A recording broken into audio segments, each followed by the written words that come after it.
Salut, c'est Road Trip, l'émission de bande dessinée qui... comment dire, qui détruit les murs entre vous et la bande dessinée. Aujourd'hui dans Road Trip, on va aller à la rencontre d'Atacus. Atacus, c'est des fabricants de statuettes de collection de bande dessinée. Enfin, dans tout l'univers de la bande dessinée, on va savoir comment on fabrique une statuette. Mais tout de suite, c'est les sorties BD. Cette semaine dans les sorties BD, on commence avec la saison d'ébène, les aventures de trois éboueurs, un vieux, un bête et un Algérien. Trois histoires, trois contes philosophiques plutôt. C'est très poétique, c'est surprenant, une bande dessinée très surprenante, les saisons d'ébène. J'ai découvert un très bon manga, Deadman Wonderland. Alors vous allez me dire que c'est peut-être un peu vieux, je ne sais pas. En tout cas, très belle histoire, l'histoire d'un jeune garçon qui est dans sa classe, tranquille. Et un jour, il y a un homme rouge qui apparaît avec des chaînes, avec un masque, un casque, et il bute tout le monde dans sa classe. Ça pisse le sang et tout ça. Et lui, c'est le seul survivant. Et vu que c'est le seul survivant, la police se dit c'est lui qui les a tués. Alors, il va en tôle, il va en prison. Et c'est une prison un peu spéciale, puisque c'est une prison qui est mixée avec un parc d'attractions. Et les taulards, en fait, participent aux attractions. Mais les attractions sont mortelles. Voilà. Et notre héros se retrouve là-dedans. Il n'a pas commis de meurtre. Il faut qu'il s'en sorte. Et le bonhomme tout rouge, lorsqu'il l'a attaqué, il lui a mis une pierre à l'intérieur de son cœur. Et ça lui donne des super pouvoirs. Voilà. Et c'est tout ce qu'il y a dans le volume 1, et c'est franchement intriguant et pas mal ficelé. Le tome 3 des aventures de Billy Brouillard par Guillaume Bianco vient de sortir. Alors là, j'en parle déjà parce que c'est Guillaume Bianco et que Billy Brouillard, c'est vachement bien, mais en plus parce que c'est un Billy Brouillard, le garçon qui ne croyait plus au Père Noël. Voilà, et cette saison, j'ai envie de dire, on retrouve Billy Brouillard. Alors il y a eu entre un album numéro 2, on va dire, mais c'était surtout des comptines. Là, on reprend la suite, vraiment la suite de l'album numéro 1 de Billy Brouillard, c'est-à-dire Billy Brouillard qui recherche son chat qui est décédé, Tarzan. Voilà, c'est une très belle aventure encore dans l'imaginaire, l'onirique, etc., etc., etc. Pour tous les gens qui aiment rêver, qui ont peur de la mort et qui aiment les chats, faut lire Billy Brouillard. Mon coup de cœur de la semaine, c'est le monstre. Alors non, c'est pas une histoire d'un monstre sanguinaire qui détruit des barbares, pas du tout. C'est imaginez que vous avez un accident et que vous êtes brûlé. Votre visage est complètement brûlé et vous êtes un monstre aux yeux de la société actuelle. Et donc, qu'est-ce que vous faites? Qu'est-ce que vous faites? Le héros de cet album a décidé de plus sortir de chez lui et de couper les ponts avec tous ses amis, toute sa famille, et de vivre en autarcie totale. Et plutôt de survivre en autarcie totale. Voilà. C'est vraiment une bonne idée et une belle bande dessinée qui quand on la lit, on ne peut pas s'empêcher d'avoir un petit pincement au cœur. Voilà. Ça m'a touché. Voilà. C'est pour ça que c'est mon coup de cœur. Donc aujourd'hui, on va savoir comment on fabrique une figurine de collection, une statuette de collection. La bande dessinée, c'est aussi la bande dessinée de collection. Il y a des bandes dessinées qui se vendent très très cher, par exemple des albums de Tintin, collector, qui se vendent très très cher, mais il n'y a pas que ça. Il y a aussi des statuettes de collection. Comment ça se fabrique, comment on obtient des licences, etc. On va le savoir aujourd'hui en allant rencontrer les gens d'Atacus. Et il faut savoir que cette émission avait été prévue un peu plus tôt et que... Alors c'est rare, d'habitude j'oublie jamais un rendez-vous, je marque toujours tout et tout ça machin. Et là ce coup-là, j'ai un petit peu posé un lapin aux gens d'Atacus et je leur ai dit que je m'excusais et que pour m'excuser je leur apporterais du chocolat, chose faite aujourd'hui, donc je vais offrir du chocolat. On va aller à leur rencontre. Non me suis pas, putain. Écoute, je m'appelle Étienne Ayot, je suis sculpteur. J'ai un certain âge aujourd'hui et je suis un cofondateur de Bombix et d'Atacus avec mes partenaires Agnès Charvier et Olivier Stenfater. On est les trois boss d'Atacus et on est issus du model making. On a plus d'une vingtaine d'années d'expérience dans le model making. Ça veut dire qu'on faisait surtout du proto 3D pour le jouet, les artistes contemporains, les parcs d'attractions. Et il y a de ça une quinzaine d'années aujourd'hui. On s'est dit qu'on allait monter Atacus parce que la recherche et le développement dans les prototypes dont on ne s'occupait pas de la duplication nous permettait à peine de vivre. Et à partir du moment où on a monté notre propre marque à nous, c'est vrai qu'on était plus maître et de notre image et de notre devenir. Revenons un peu sur l'histoire. Vous avez commencé à travailler pour des gens comme Disney, par exemple. C'était des fabrications un peu événementielles pour le parc. D'un côté, on travaillait pour des licences OEM, ça veut dire qu'on était, on était référencés dans les bureaux Warner, Disney, pour l'homologation et l'approbation prototype de fabrication pour le jouet, le flaconnage, l'audiovisuel pour des fabricants de jouets comme Lancet ou des boîtes de parfumerie. Et en partant des licences, on développait des produits à applications diverses pour de l'injection plastique, pour du verre, pour toutes sortes de produits. Et d'un autre côté, on a travaillé aussi pas mal pour l'événementiel, pour le parc, pour lequel on a réalisé plus de 600 prototypes originaux, mais là des pièces uniques qui servaient pour ce qu'ils appellent visual merchandise. Et en fait, c'est la déco des magasins, l'événementiel sur le parc. On faisait que des pièces uniques, donc c'est vrai que ouais, c'est ce que je dis, tout ce qui est recherche et développement, qui nécessite énormément de temps de création et de fabrication, ouais, c'est comme un garage de proto. Je pense qu'on comprend mieux quand on parle de bagnole, par exemple. Je pense que Renault, ils gagnent pas leur vie avec la Formule 1. Oui. Ils vendent des Kangoo. Oui. Non mais c'est con, mais c'est un peu ça le principe. D'accord. Et c'est vrai que pour la vitrine et pour le savoir-faire, pour l'expérience, on ne regrette rien par rapport à cette période, parce que c'est aussi tout ce qui nous a permis d'emmagasiner énormément de connaissances techniques, de savoir-faire, de projets toujours très différents. Mais aujourd'hui, le fait de nous occuper nous-mêmes de notre édition, de notre distribution, nous permet d'avoir un développement très vertical. C'est vraiment le A à Z, quoi. Donc on essaie de garder une forte identité et ça nous permet d'avoir un développement qu'on maîtrise totalement. Quelle est la première statuette que vous faites? Il vous faut une licence. Alors en fait, comme on travaillait, la vraie histoire, c'est qu'à l'époque on bossait pas mal pour Lancet, qui sont fabricants de jouets. Et on a collaboré avec eux sur de nombreux jouets Warner, Disney et Marvel. Et à un moment, on était en pleine approbation d'une gamme de jouets audio pour Marvel, via des approbations par TF1, parce que les agents de licence, c'est assez compliqué, ça se passe par des relais d'agents qui possèdent les droits pour d'autres boîtes. À l'époque, il y avait un Spider-Man sur TF1, c'était peut-être ça? Voilà, c'était Spider-Man sur TF1. C'était l'époque où TF1 diffusait le dessin animé de Spider-Man. Ouais. Et à cette époque-là, justement, TF1 nous contacte en nous disant il y a la représentante des droits dérivés, des produits dérivés européens qui est sur la France. Est-ce que vous voulez la rencontrer? On l'a rencontrée, on a posé une candidature en disant nous, on aimerait bien prendre la licence pour les produits dérivés pour développer une gamme de produits Marvel. Elle a dit je fais un voyage européen d'une quinzaine de jours. Si on peut se revoir dans 15 jours, proposez-moi quelque chose.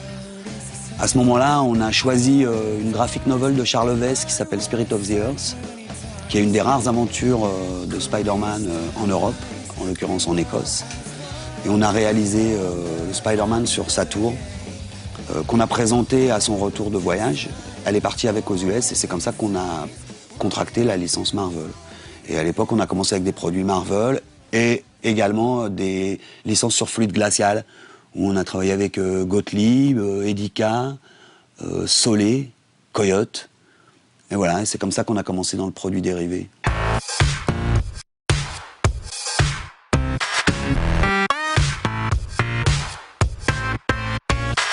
Pour toi, en refaisant l'histoire, quels sont les moments marquants de la société et quelles sont les licences marquantes ou en tout cas qui ont fait évoluer la société ou les licences que tu étais content d'avoir?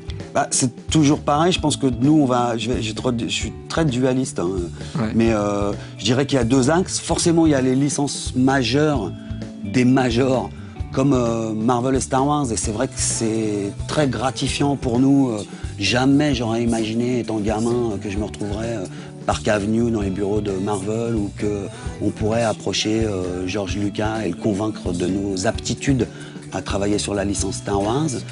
Mais ça reste quand même relativement impersonnel parce que c'est des grosses sociétés. C'est très valorisant pour notre marque, mais c'est des grosses boîtes. Et je pense que on les a convaincus par notre savoir-faire, nos capacités qualitatives, la reconnaissance graphique, la fiabilité de notre entreprise. À côté de ça, pour tout ce qui est des licences où les auteurs sont propriétaires eux-mêmes de leurs droits, je ne pourrais pas passer sous silence toutes les aventures humaines qui ont été de rencontrer des gens comme Loisel, Vatine, Moebius pour d'autres relations de travail, mais cette reconnaissance des pairs et des grands maîtres du graphisme franco-européen reste pour nous des aventures importantes, des fortes personnalités, c'est toujours des aventures humaines vachement intéressantes. Donc c'est pour ça qu'il y a vraiment deux axes quoi, de travail, peut-être des trucs plus professionnels avec des histoires de Star Wars Marvel où c'est plus des marques et des boîtes de renom, et puis après des aventures humaines avec deux grands artistes comme la BD peut en produire quoi.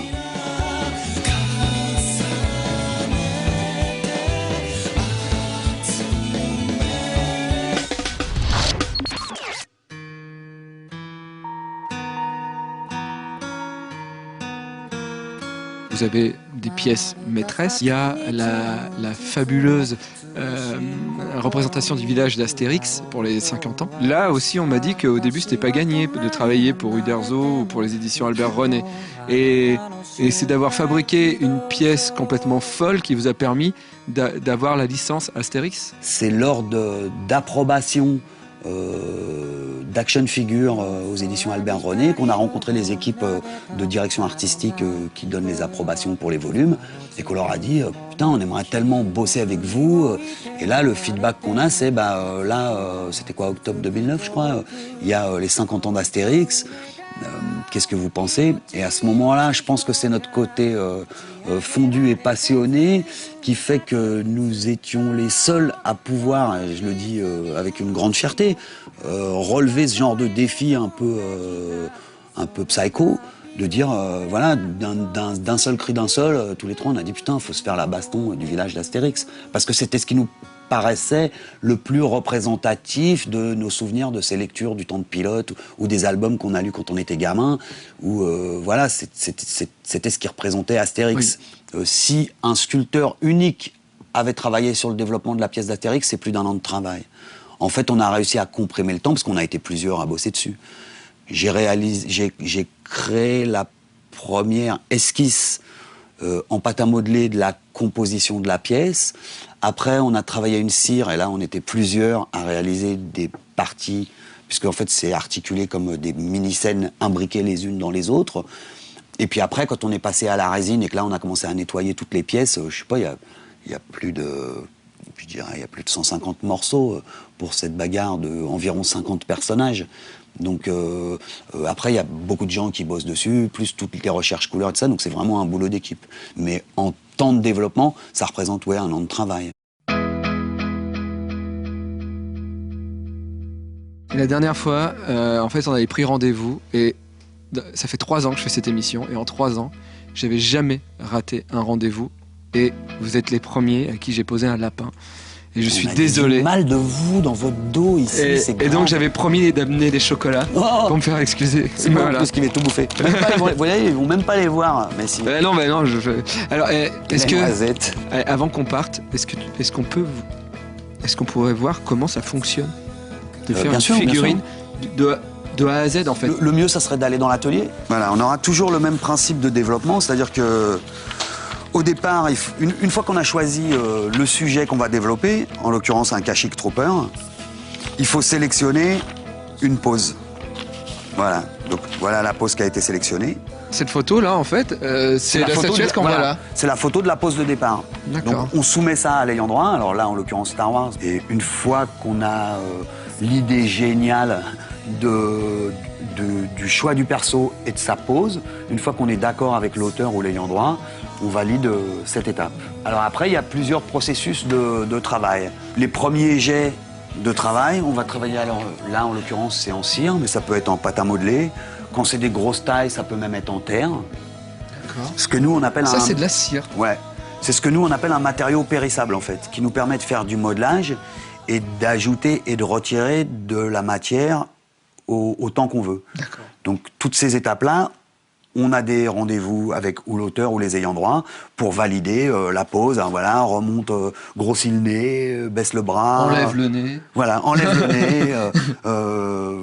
Toutes les modifications qu'on va pouvoir faire dans un matériau modelable. D'accord, c'est ce qu'on appelle, c'est la statuette numéro 1, quoi. C'est la base. Le grand-père, ou je sais pas comment on peut l'appeler. D'accord. Voilà. Et donc après, quand c'est validé, on fait un moule. un moule. Comment Voilà. tu fais le moule? On fait un élastomère. Ouais. C'est un moule en silicone. C'est le même principe que les résines. En fait, c'est un matériau auquel on ajoute un catalyseur pour que ça polymérise, les molécules elles se stabilisent. Et puis celui-là reste souple. Une fois qu'on a fait ce moule, on fait un tirage. On sort la pièce numéro 1. Du moins, pour toi, là, du moins, en partant de ce qu'on vient de dire, la pièce numéro 2. D'accord. Et en partant de cette pièce-là, c'est là qu'on va travailler toute la pièce en pièces détachées. D'accord. Donc sur cette résine, on va effectuer tous les travaux de gravure, de nettoyage, de ponçage, tous les ajouts et les retraits de matière, toujours avec le même souci de procédure, c'est-à-dire qu'à différentes étapes, on rencontre les ayants droit. Star Wars, on envoie des photos, à des moments on envoie les protos, ils nous valident, ils nous font des feuilles de retouche, ils disent voilà, le casque est trop gros, baissez la ligne du front, attention, la coque elle monte plus haut, c'est plus triangulaire sur les pectoraux, je sais pas, vérifier les dogs du flingue. Là, on travaille dans le dur, ça veut dire qu'avec tous les matériaux, résine, en général, matériaux mastic et enduit de carrosserie. Enduit de carrosserie? Ouais, les trucs de bagnole à l'origine, quoi, tous les mastiques. Bon, ben voilà, on remodèle, on affine, on peaufine toutes les pièces et toutes les clés qui vont nous permettre de concevoir le proto pour qu'il soit éditable. Donc là, tu as la statuette numéro 2, donc il y a eu le grand-père, on va dire, qui a servi de moule. Là, après, maintenant, tu peux fabriquer les pièces autant que tu veux. Alors, c'est pas si simple. C'est pas si simple. Et non. Donc quand on en arrive là, voilà, on finit notre proto et notre proto final, c'est ça. C'est celui qui est en pièces détachées et qui nous permet, ce qui nous servira lui à la production. D'accord. Donc lui aussi, on le fait valider par Star Wars. Validation pour que quasi finale. Voilà, fait. Finale. Tous les détails, toutes les formes sont ok. La position et la sculpture, elle est ok. Et nous, il est démontable en pièces détachées. Il est compatible avec les techniques de prod. Il est démontable pour qu'on puisse le mouler. D'accord. Une fois qu'on l'a moulé, on en tire un et on fait nos premiers tests couleurs.